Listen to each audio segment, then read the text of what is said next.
തദ്ദേശ തെരഞ്ഞെടുപ്പിൽ ഇക്കുറി ബി.ജെ.പി. ഭരണം വരെ പിടിക്കുമെന്ന് ഉറപ്പിച്ചിരുന്ന തിരുവനന്തപുരത്ത് നിന്ന് അത്ര ശുഭകരമായ വാർത്തകളല്ല ഇപ്പോൾ ബി.ജെ.പിക്ക് ലഭിക്കുന്നത്.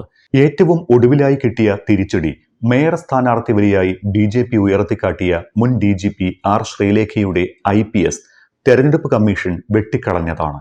IPS എന്ന് ഉപയോഗിക്കരുത് എന്നും റിട്ടയേർഡ് IPS എന്നാണ് പോസ്റ്ററുകളിൽ എഴുതേണ്ടത് എന്നും തെരഞ്ഞെടുപ്പ് കമ്മീഷൻ നിർദ്ദേശിക്കുകയും ചെയ്തു. ഡിസംബറിൽ നടക്കാനിരിക്കുന്ന തദ്ദേശ തെരഞ്ഞെടുപ്പിൽ ഇക്കുറി ബി.ജെ.പി. തിരുവനന്തപുരത്ത് വലിയ പ്രതീക്ഷയിലായിരുന്നു.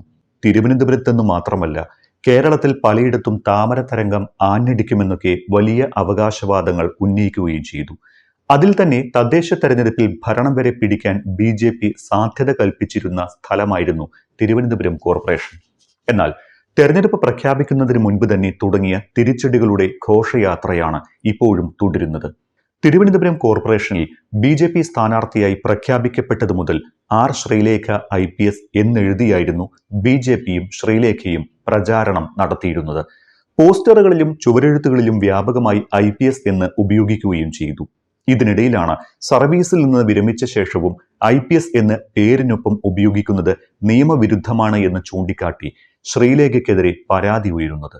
ആം ആദ്മി പാർട്ടി സ്ഥാനാർത്ഥി TS രശ്മിയാണ് തെരഞ്ഞെടുപ്പ് കമ്മീഷനെ പരാതിയുമായി സമീപിച്ചത്. പരാതി പരിഗണിച്ച തെരഞ്ഞെടുപ്പ് കമ്മീഷൻ ഇത് പരിശോധിക്കുകയും IPS എന്ന് ഉപയോഗിക്കരുത് എന്ന് നിർദ്ദേശവും നൽകി. കുറച്ച് സ്ഥലങ്ങളിലെ പ്രചാരണ പോസ്റ്ററുകളിൽ ശ്രീലേഖയുടെ പേരിനൊപ്പം IPS എന്നെഴുതിയത് കമ്മീഷൻ മായ്ച്ചു കളയുകയും ചെയ്തു. എന്നാൽ അപ്പോഴും IPS ഉപേക്ഷിക്കാൻ ബി.ജെ.പി. തയ്യാറായില്ല. IPSന് മുൻപായി റിട്ടയേർഡ് എന്ന് ചേർത്തി തിരുത്തി എഴുതുകയാണ് ഇപ്പോൾ പ്രവർത്തകർ ചെയ്യുന്നത്. എന്നാൽ തന്നെ ജനങ്ങൾക്കറിയാൻ IPS വേണ്ട എന്നാണ് ആർ. ശ്രീലേഖ പറയുന്നത്. പേരിനൊപ്പം IPS ഇല്ലെങ്കിലും എല്ലാവർക്കും തന്നെ അറിയാമെന്ന് ശ്രീലേഖ പറയുന്നു. തന്റെ ഉദ്ദേശം വാർഡിൽ ജയിക്കുക എന്നത് മാത്രമാണ് എന്നും പദവികൾക്ക് ഇപ്പോൾ പ്രാധാന്യമില്ല എന്നും ശ്രീലേഖ വ്യക്തമാക്കുന്നു. യൂണിഫോം ഇട്ട് നടന്നപ്പോഴുള്ള പേടിയും ബഹുമാനവും ആളുകൾക്ക് ഇപ്പോഴില്ല എന്നും പേടിയില്ലാത്തതാണ് തനിക്ക് ഇഷ്ടമെന്നും ശ്രീലേഖ പറഞ്ഞിരുന്നു. ശ്രീലേഖയുടെ പോസ്റ്ററുകളിലും ഫ്ലക്സുകളിലും IPS എന്നും ചുവരെഴുത്തിൽ IPS റിട്ടയേർഡ് എന്നുമാണ് രേഖപ്പെടുത്തിയിരുന്നത്. അതേസമയം തെരഞ്ഞെടുപ്പ് ഓഫീസിന് മുന്നിലെ ബോർഡിൽ ആർ. ശ്രീലേഖ എന്ന് മാത്രമാണ് എഴുതിയിരിക്കുന്നത്. കഴിഞ്ഞ വർഷം ഒക്ടോബറിലാണ് ശ്രീലേഖ ബി.ജെ.പി. അംഗത്വം സ്വീകരിച്ചത്. ചേർത്തല SP ആയി ഔദ്യോഗിക ജീവിതത്തിന് തുടക്കം കുറിച്ച ശ്രീലേഖ തൃശൂർ, പത്തനംതിട്ട, ആലപ്പുഴ ജില്ലകളിൽ ജില്ലാ പോലീസ് മേധാവിയായി സേവനമനുഷ്ഠിച്ചിട്ടുണ്ട്. Vigilance, crime branch, DIG, IG, ADGP എന്നീ ചുമതലകളും വഹിച്ചു. ഫയർഫോഴ്സ് മേധാവിയായിരിക്കെയാണ് ശ്രീലേഖ സർവീസിൽ നിന്ന് വിരമിച്ചത്. ഇതിനുശേഷം ബി.ജെ.പിയിൽ ചേർന്ന ശ്രീലേഖ നിലവിൽ ബി.ജെ.പി. വൈസ് പ്രസിഡന്റ് കൂടിയാണ്. തിരുവനന്തപുരം കോർപ്പറേഷനിലേക്ക് ശാസ്തമംഗലം വാർഡിൽ നിന്ന് ജനവിധി തേടുന്ന ശ്രീലേഖ ബി.ജെ.പിയുടെ മേയർ സ്ഥാനാർത്ഥി എന്ന നിലയിലാണ് അറിയപ്പെട്ടിരുന്നത്. എന്നാൽ തിരുവനന്തപുരത്ത് ബി.ജെ.പിയുടെ എല്ലാ പ്രതീക്ഷകൾക്കും കനത്ത തിരിച്ചടിയാണ് നേരത്തെ മുതൽ ഏറ്റുവരുന്നത്. പാർട്ടിയിലെ നേതാക്കളും പ്രവർത്തകരുമായ 3 പേരുടെ മരണം ബി.ജെ.പിക്കുണ്ടാക്കിയ പ്രതിസന്ധി ചെറുതൊന്നുമല്ല. ആദ്യം തിരുമല വാർഡിൽ കൗൺസിലറായിരുന്ന തിരുമല അനിൽ എന്ന അനിൽകുമാറിന്റെ മരണം.